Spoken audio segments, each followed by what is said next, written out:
प्रसन्नता के विषय ये कि एकटा जे परिकल्पना रहे कि बेनीपट्टी के प्रवेश स्थल पर मिथिला के संस्कृति के आदि पुरुष विद्यापति के वाङ्मय के दर्शन लोग के हुई क्या बन के तैयार हो गए।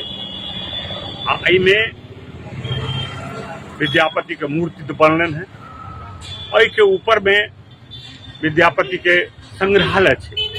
और संग्रहालय में विशिष्टता ये जे वो ग्रेनाइट के प्लेट पर मिथिलाक्षर में और देवनागरी में अलग अलग लिखल है। ये के बड़का दुरूह कार्य रहे ग्रेनाइट पर लिखेनाइ। और एक कलाकार सबके धन्यवाद दै छियै जे छैनी हथौड़ी से ग्रेनाइट पर संपूर्ण विद्यापति के कृतित्व आ व्यक्तित्व के वर्णन 5 प्लेट पर भेलै और वो कऽ तैयार भले।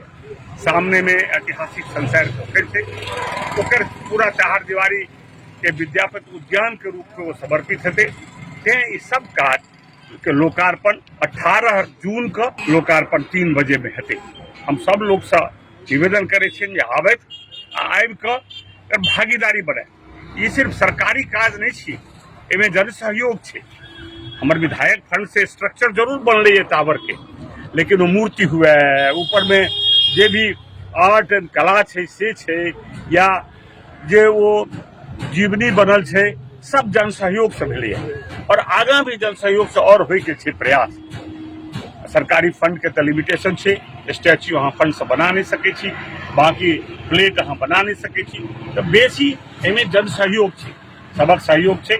हमरो जे देव के जरूरत भेल से हम लगेलौं, क्या तो हमरा एक मन में रहे कि हमारे एक तरह से कह सके छिए कि मिथिला सांस्कृतिक दिग्दर्शन बेनीपट्टी में लोग के प्रारंभ में भ जाए, ई लगे। आ बेनीपट्टी ओनाही सांस्कृतिक रूप से बहुत समृद्ध है, ऐतिहासिक रूप से ओठा पहिने से विद्यापति चौक से, इंदिरा चौक है, राम मनोहर लोहिया चौक है, अम्बेडकर है।